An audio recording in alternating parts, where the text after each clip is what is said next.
Hey everybody, in this video we're going to go over a 30+30 game from the ChessGoals May Classical. We have BairnOwl with the white pieces and Sideshow Bob with the black pieces. And let's talk through the game and focus on some of the takeaways. So we start out here with a Philidor Defense. And we know it's a Philidor because after knight d7, black is going to play e5. If black were to go g6 here, this would be called the perk defense. So the Philidor is very solid, but it does give white a slight edge. Okay, so here BairnOwl plays f4. This is a very aggressive setup, but I think it's a good one because it's preparing for this move e5, bringing this extra attacker on the e5 square. And one thing that really impressed me with this opening is the players played a very tactical line and they knew the theory quite well. So here we have e5, knight f3, takes d4, queen takes d4. So here we can see white has a lot of space. Both bishops are opened up, but black's position is very solid. There's no real weaknesses here. And black wants to play bishop e7, castle, and then probably later on try to get the center pawns moving. So c6, bishop e3, and here we see d5 right away. And if we look at the opening book here, d5 is played 138 times. The other moves are played less than 10 times. So Sideshow Bob did a really nice job knowing his theory in this position. Knowing to play d5, it looks like a pawn sacrifice because white has 1, 2, 3 pieces on it. Black only has 2 defenders. But really this is a tactical way to get the bishop in the game, and once that bishop is on c5, it not only hits the queen, but it also hits the bishop on e3. And if you look at the white position, the weaknesses tend to be on the dark squares in a structure like this because there's no pawn on f2 and there's no pawn on d2. So if black can trade off the dark square bishops, that could be a positional advantage that he has down the line. So this is a great move, d5. Now we see e takes d5, bishop to c5, queen d3, keeping this bishop defended. And now Sideshow Bob plays queen e7, another very strong move. So we see the pin on the bishop also being attacked by the bishop on c5. So here BairnOwl has to make a choice. How do we keep that bishop defended? And she found the best move, knight to d4. Bishop takes d4. Now I think this is the first critical takeaway of the game. If we look at this position, it's very tactical. There's a lot of things going on in the center. There's this tension between the two pawns on d5 and c6. And I think a big deal is going to be, can you keep the bishop pair? So if we're not trading bishop for bishop, if one side gets a bishop off the board, one side gets a knight off the board, it's going to be important with a wide open position to keep the bishop pair. So I think the best move here is the most common move in the book, knight to b6. The reason this is good is because it keeps the bishop pair. The light square bishop is ready to come into the game soon. And if you look at the tension between these two center pawns, most likely white will be taking on c6 now because otherwise black regains this pawn easily. White is up a pawn currently. So white's probably going to take here. Black will take back with the b pawn. And if the white king goes over to the queen side, which is also the most likely scenario, now black gets this open b file. I guess half open b file with the pawn on b2 to put pressure on the white king. So this is the first big takeaway. Knight to b6 I think is a pretty good improvement over bishop takes d4. The top book line continues d takes c, b takes c, queen side castle, king side castle. So if you look at the material count here, we still have white +1, but now you can start to see this counterplay for black. Rook coming down the b file. This rook can come to the e file, putting some pressure. The bishop on f1 is a little bit trapped. So even though white still has the advantage here being up a pawn, black definitely has some counterplay for that pawn. And black has not given up the bishop pair advantage. So going back to the game, bishop takes d4, queen takes d4. Now we start to see some trades in the center. White has the bishop pair, a little bit more space, better placed queen, and we'll be castling queenside. Black is down the pawn. Well, okay, it's not currently down a pawn, but this could drop. And the plan for black is to castle kingside and try to get an attack going over here on the queen side. So white definitely has an advantage. Let's see what happens. Queenside castle, kingside, bishop to b5. And here I think both sides are doing a nice job. Sideshow Bob is kicking that bishop back, putting his pieces on good squares. Only has the one bishop left to get into the game for the minor pieces. And BairnOwl is doing a great job centralizing her pieces, both rooks in the center. No complaints here. This is all looking good. So here BairnOwl starts to get this kingside pawn storm attack going. h3, g4, g5, f5, all of these moves are coming. So there's a couple ways to counter this for black. One is to get a queenside attack going, but if you look at the A and B pawns, they're actually pretty slow here. They're really not attacking anything for 5 or 6 moves. The C file is open, but it also can't put a lot of pressure on this pawn because it's defended by the bishop. So the way that black should probably play this is to look for trades. If you can get the queens traded off and still keep the d5 pawn intact, that will be a good way to try to neutralize this advantage that white has. So here we see bishop e6, g4, queen d6. So I think at this point I would already start to look for playing a move like rook c8 and maybe trying to get the queens traded off shortly. Yeah, because these pawns are coming really quickly for white.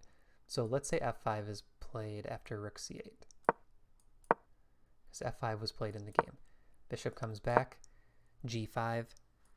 Now we do have knight e4. So in the game we did not have knight e4 because the black queen was on d6.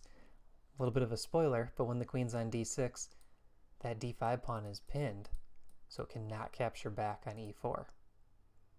So I think this would have been a more active way to play this, Bob. Putting the rook on c8, retreating the bishop, and then using your idea of knight e4. You had the right idea, it just didn't quite work tactically. Alright, so then we see in the game f5, bishop d7, g5. Here knight e4 blunders the knight, because bishop takes e4. But a move here you could still play is knight h5.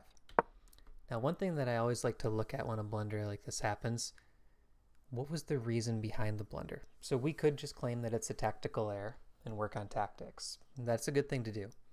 But can we find a reason why this blunder happened? I think the position looks uncomfortable for black because this pawn storm is coming, and there's only 5:20 on the clock. So knight e4 was played in under 30 seconds. This is a 30 plus 30 game. This was played in 23 seconds. But really there's a lot of tactics on the board with all of these pieces. This pawn pinned on d5. So this is a move that you want to have more than 20 seconds on. You know, you might want to spend even a minute on this move just to make sure that knight e4 is good. And looking back earlier on the game, Bob, like probably looking for spots to play a little bit faster would be good, but it's also a very tactical game, so it's not easy to do. One thing you can do when you're in live chess, you can actually kind of look at the times on the clock, time spent per move, and analyze it that way and try to think, okay, which moves could I have saved a little bit of time so that when this position came up, I had more time to spend calculating the captures. Another note, after knight h5, I was thinking g6 would be a nice way to try to solidify this king side.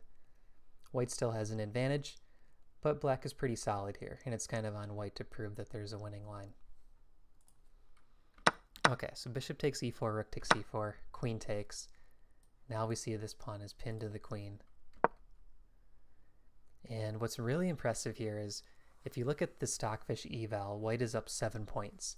And if you look at the material count, white is up 5 points. That's a huge deficit. Also, black has 1:51 on the clock, white has 15 minutes on the clock. I give Bob a ton of credit here because he kept his pieces as active as possible, kept creating threats, and was actually able to get some counterplay.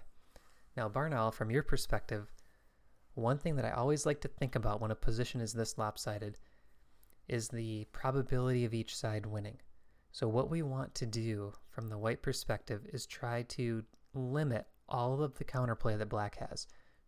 Try to kill off any attack they have. Even if you have to get back a little bit of material, limit all counterplay because you have 7 points of Stockfish eval that you can give back. It's really important to limit counterplay. So first we see rook on e1 being attacked and queen being attacked. Queen h1, good move. So here, if we look at the count now, we're at +4, but we still see a 7-point Stockfish edge. Rook takes pawn, that's a good move. Now if you look at the pieces, everything is defended right now. The only square that's a little bit vulnerable in my opinion is c2, because it's attacked once and only defended by the king. So keep that c2 pawn in mind. Okay, bishop back to g6. Bishop d2, great move. The reason I like this move is because you could put the bishop on c3 next, and if a rook is on c8, that is not able to pressure the c2 pawn. So I think bishop d2, really strong move. Queen to h4. This is a very tricky move. I don't know how Bob found this idea so quickly, but queen to h4 is very strong because it has this idea of queen c4, which threatens a mate on c2 and the pawn on a2. So BairnOwl, with 10 minutes on the clock, you really want to look for these ideas. Why is black playing queen h4? This is a very funny looking move.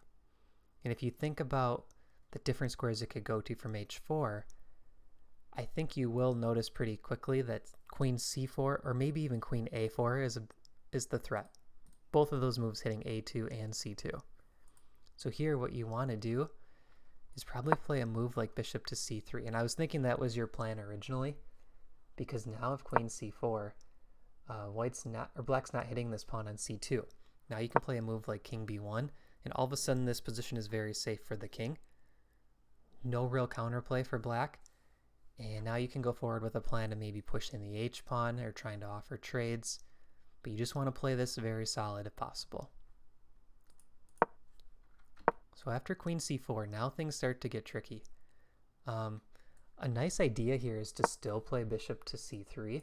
If queen takes a2, rook a5. Not allowing queen a1 check. Now this queen has to probably go back to c4. And there's different ways you can play this, but you can always tuck your king on b1, even right away. And again, this king is pretty safe. There's no way that black can access the a-file to attack your king. So after queen takes a2, queen d1, queen a1 check. Now the king is on the run. This is where things start to get difficult because Bob can create a lot of threats with that king out in the open, even though he just has the queen that's really putting the checks in right now. But this idea of queen f4 check is very strong. And I think the best way to stop it is probably rook to d4. What I'd like to do still is get that king tucked back on b1, but maybe you could try to get a queen trade here, depending on where the black queen goes. So in the game, rook e to d7 was played. This is a blunder. With best play, we can see an eval of 0.00. Stockfish is saying this is already a draw. And Bob did a great job finding the best sequence. This was another 12 moves, but essentially every single move was a 0.00 eval. There's no way for white to avoid the checks.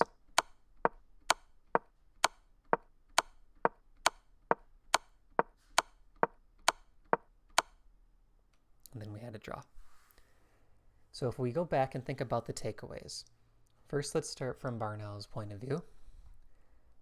I think this beginning of the game was really strong. This was a great job. So the first big takeaway probably comes after you had the advantage. Your time management was great. You had still 10 minutes on the clock here, but really watching for counterplay. So even starting back at this point when you had 15 minutes, you won the material. Now just keep a focus on what exactly is black trying to do and try to limit all their counterplay. This is something that can just come with practice. Like I remember the simul game that we had where you were up a piece. I thought you did a great job limiting counterplay. Just every time I tried to create a new threat, you were aware of it and you pretty much shut everything down quickly. I didn't feel like I really could ever get anything. So if you can play with that style, especially with time on the clock, that's really going to increase your odds to win.